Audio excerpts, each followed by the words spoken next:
Hi, this is Nina Gerber, and you're listening to Retrospectives with John Broughton on KC Radio 97.7 FM. Enjoy!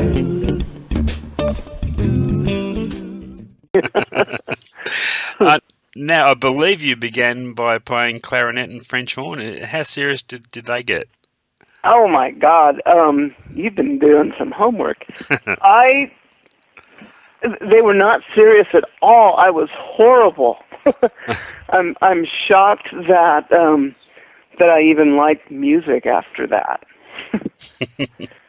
So I played clarinet, like in fourth and fifth grade. So how good can you be? Yeah. And then I switched to French horn, sixth through maybe my junior year of high school. But no, I was just horrible. So what was the initial appeal of the guitar to you? Boy, my mom had an old Stella guitar, the kind of guitars that everybody back in my era started out on, those little cardboard guitars. And she would sit around and just kind of, I think she knew her three chords and played, Pete Seeger songs. And so it was there, and I guess I was just, when I started playing, and I don't remember when I actually started playing guitar, but it was just kind of a thing to do. It wasn't like I was passionate about it or anything. But it was just there, and then we, just kind of listened to folk music in the house, and it seemed like a good thing to try out. Mm. Do you remember your first guitar? Let's see. I do. Other than my mom's Stella, I think I wound up with an Orlando guitar, which, probably wasn't very good. But, it was a good beginner guitar. I mean, the cool thing is, when I see beginner guitars now, and they're like so horrible to play, just physically, the action's really high, and it's amazing that people, continue playing guitar after using beginner guitars. So I think mine worked out pretty good. Yeah. Of course, you first came to notice to the music world with your work with Kate Wolf. What are your first memories of your first meeting with Kate? Well, I remember my brother and I had just done a little concert for some chicken farmers in Sebastopol, California. And after that show, my brother told me about, this lady who was playing at the pizza parlor just, across the parking lot from where we were. He said, you should go hear her, So we went in and listened, and I just was so moved by her music. I don't think I was ever moved like that before. And I don't even know what it was. It was a combination of her voice and her personality and the joy that she appeared to have playing music, and the guys in her band. It was just fun and beautiful and stirring. And I remember that night, forever, because that was when I decided that I was going to be a professional musician, and when I decided that I was going to work with Kate Wolf someday. You didn't immediately find yourself in her band after your first meeting, but I believe you continued to make yourself known to her until your moment came. Yeah, I consider myself a stalker, kind of. I was young. I think I was 15 when I first heard her, and as soon as I turned 16 and got my driver's license, I would go hear her play anywhere that my parents would let me drive to. I would go to all of her shows, in the Sonoma County area, and just listen. And then I started taking mandolin lessons with Don Coffin, who was married to Kate at the time and playing in her band. And so then I'd get to start going over to their house where he would teach. And eventually they'd let me start sitting in with them at shows, and I got to play, like from a couple of songs a night to half a set and then the whole set, and then she started calling me to substitute for Don when there were shows that he couldn't make. And so, I just kind of weaseled my way in. When they broke up, it was a good day for me. So you were always confident that one day you'd get that gig? I don't know that I was confident, but I was driven to do it. Yeah. And, it wasn't like, like taking lessons from Don, it wasn't like manipulative or anything, just trying to get into their life, but it was like that was the music I wanted to play. So, who better to study with than the guy who played those parts? At that point in my life, I'd never wanted anything more than to be able to play music with Kate. Mm. After Kate passed away, how long did it take for you to decide what you wanted to do with the next phase of your career? Oh, man. Well, it's not like I'd really made any decisions. I mean, I knew at that point I was a professional musician and there was no turning back. So it's not like I was going to do any career change, and I still just kind of wanted to play with people I liked and music that I liked. And fortunately, when working with Kate, I was introduced to a lot of great musicians. Mm. My hands kind of went AWOL on me right when Kate died. I wound up with, I was diagnosed with carpal tunnel syndrome in both my hands. Oh. So physically, I had a lot to deal with for a year or two, where it was like really, really painful all the time and really hard to play the guitar because there would be pain, but also there would be numbness, so I couldn't tell. I had to look down to see if I was even holding my pick. And that was a pretty, it was an awesome way to learn how to grieve. Yeah. Your body kind of tells you this is what you've got to do. And it made me have to decide if I wanted to be a guitar player. It was kind of like I had to look at whether I could continue playing music. And fortunately, I was able to get through that. Yeah. I believe you inherited Kate's guitar after she passed. That must have become a very special instrument for you. Oh, it's like a family heirloom, John. It's for one thing, it has so much sentimental value to me. But the good news is it's a great guitar, and it's my number one acoustic guitar, and it's been a wonderful tool, and it's just a soulful instrument. You've accompanied many singer-songwriter types where lyrics are such a main focus of their music. Do you have to be particularly mindful when accompanying them not to get in the way of the lyric? Oh, yeah, very mindful. That was, fortunately, one of the things I learned early on working with Kate is you do not get in the way of the lyric.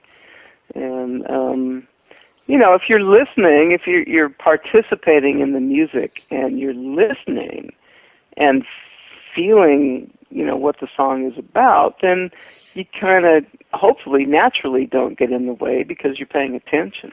Mm.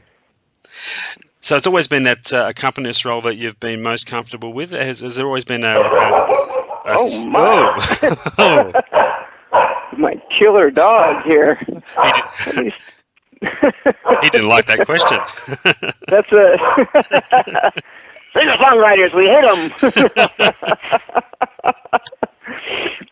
I'm sorry. You want to say that one? Ask that one again? Sure. The role of the accompanist that's always been the most comfortable role for you. Was there always a center stage element within you wanting to come out? No. No. What I've been doing recently with a few people that I work with is it's kind of more of a duo thing where, I'm not singing, but they allow me space to pipe up and say things if I want to, and I'll play a solo piece, once or twice a set. And that feels great to me because if I do feel like I have something to say, then I know it's okay to say it. but I don't have the responsibility of having to come up with something to say. Yeah. And that works out really good for me. You're happy with that? I love it, and I just want to play. I don't sing. I don't like singing. I'm not a good singer. I don't want to try to do that just so I can be the front person. I just like playing good music. One other area you have dabbled in a little bit is production work for other people. How much of an advantage is it for you when producing others to be a musician yourself? Well, it saves them money. I pretty much know a guitar player I can call for cheap. I haven't produced in quite a while. I think, I'm expensive as a producer, and I like producing in really good professional studios, and I want to pay professional players. And, these days, people are making their CDs in their bedrooms. That's not the way that I want to produce a CD.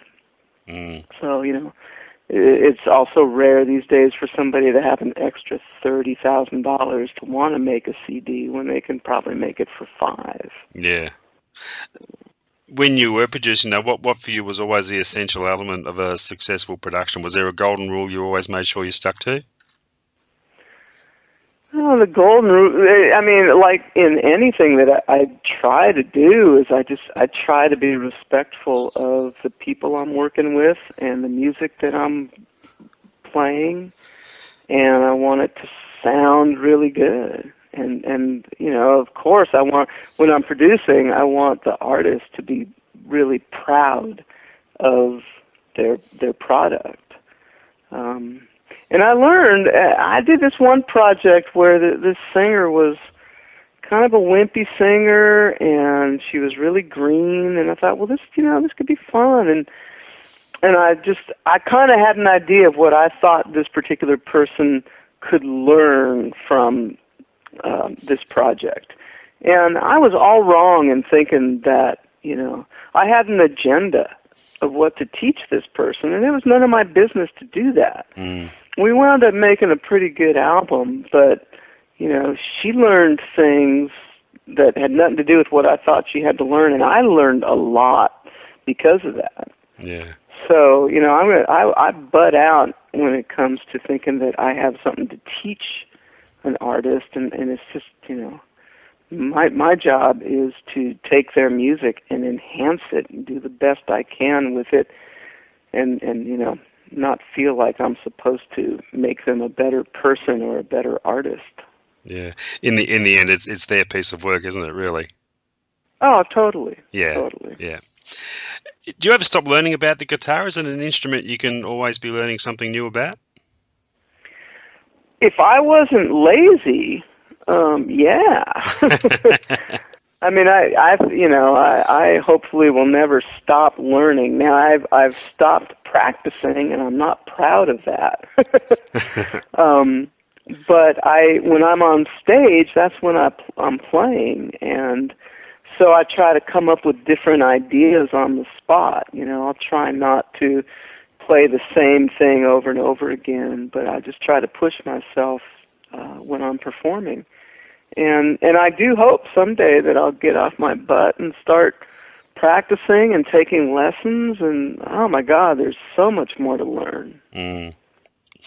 One person you've worked extensively with is an old friend of ours here in Australia, Audrey Auld. Yeah. How did you first come in contact with Audrey? We've had, she moved to Northern California, and we had some mutual friends. They were, telling her that she should play with me, and they're telling me that I should play with her. And I think Mary Gaucher introduced us. Mary was opening for Nancy Griffith at a show in Sebastopol, my hometown, and Audrey was there, and I was there. I sat in with Nancy a little bit, and so we got introduced, and it just, she's a really cool lady and a fun person, and it wasn't that long after that we did a couple shows. I think the second show we ever did together wound up being our live CD called In the House that we put out. And then she went and moved to Nashville, so I haven't seen her in quite a while, and I don't get to play with her anymore. She's actually just been home here for a visit and a tour, but I think she's back in Nashville again now. Yeah. That was a house concert, that live album you did with Audrey. The house concert circuit's quite a happening thing over there, isn't it? It's great. I'm not real familiar with the national circuit here, but boy, some of the shows that I've done in California, it's so much fun, and it's more lucrative than playing in a club, because the artists pretty much get all the money, and it's just so much more enjoyable, because it feels like we're all in this room together, and it feels like a community get together, as opposed to some concert where we're on a 6-foot stage and there's 20 feet between us and the audience, and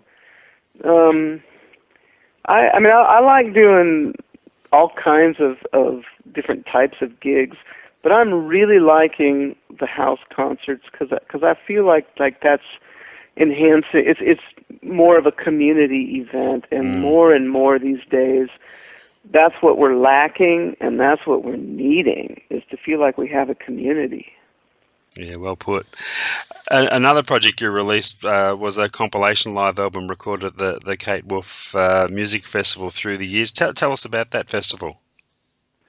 Well, that festival, a guy named Cloud Moss started that. I think it was like in the late 90s.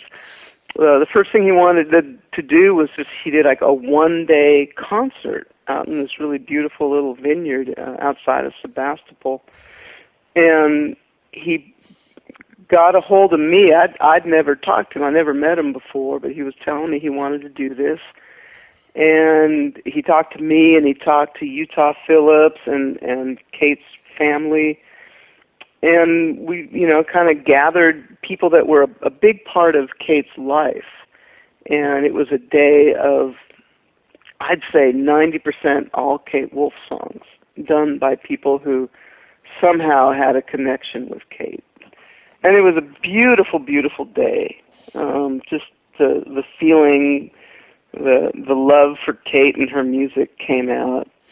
And from that, he just kind of kept it going. It became a 2-day festival, and I haven't played it in a few years. I'm kind of done with that one right now. But it's turned into a big music festival.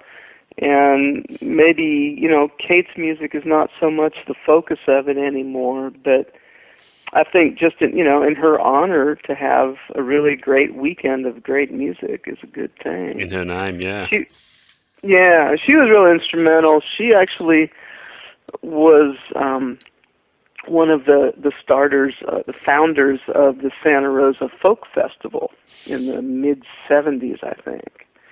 And so to kind of sort of pay her back, pay homage to her, and her being a festival organizer, I think is a pretty sweet thing.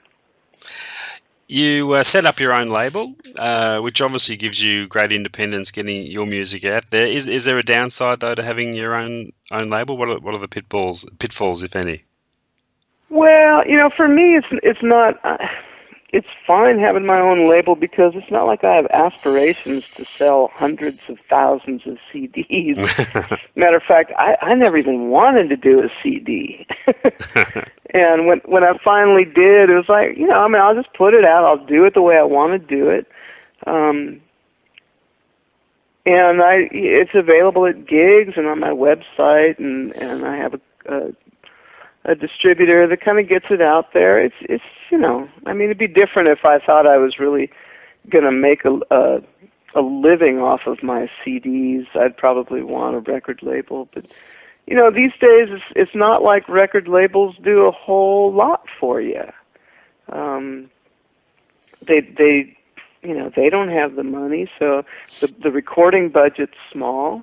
and they don't have that much money for promo, so I'm not really sure what the benefit of a record label is so much these days anyway. Yeah, yeah. Before I let you go, Nina, would you have key advice for someone with a talent for guitar and wanting to make a living from it in the way that you have? Well, John, the first thing I would say is if there's anything else that you like doing that you could make a living at, do that. It's not an easy life. Yeah. It's a great life if for me, I realized there was nothing else I was going to do. I was driven, I was passionate about playing guitar, and I was really lucky also. I had people like Kate Wolf and other people who really gave me a break by letting me into their circle. Now, granted, I worked hard, but I wasn't any better than thousands of other guitar players. So I got some really lucky breaks. And these days, I don't know how many lucky breaks are out there for people wanting to be guitar players. So you have to be so driven and passionate about it that you're willing to put up with not making a very good living. And, I hope that anybody who wants to become a musician does it because they love it, not because they think they can make a living out of it. Yeah. And that will make their music a lot better, and it will make people want to listen to them more because there's passion involved, not thinking that it's a viable career. Mm. No, that's great advice. You could apply that to just about any career, I think. Yeah, definitely. Yeah. And just finally, upcoming plans. What's in your books for the rest of the year? Well, I've been doing a fair amount of touring off and on with Eliza Gilkison. We were actually out in Australia, I guess it was a couple years ago. That's right, yeah. So I get to work with her periodically, and I've been working with Carla Bonoff for the last 7 or 8 years, and we're still doing shows together. And then I'm just freelancing with other folks, doing some local gigs. I teach a little bit, and I hope to, I like what I've got going on. I would always love to have more work because I love working, and I could use the money. But I don't see a whole lot of changes. Hopefully, for good or bad. I just want to keep playing. Yeah. And when I'm not playing, I get to hang out with my killer dog and mow my lawn, and I'm really happy. Life is good by the sounds of it. Yeah. Terrific. Yeah. Hey, Nina, thanks so much for your time. It's been a real treat to catch up with you. Thank you, John. It's been a pleasure talking with you. And we look forward to many, many more years of great music from you. Thanks. Well, I hope I can deliver. I'm sure you will. Thanks so much. All right, man. You take care. You too. Bye-bye. Bye-bye.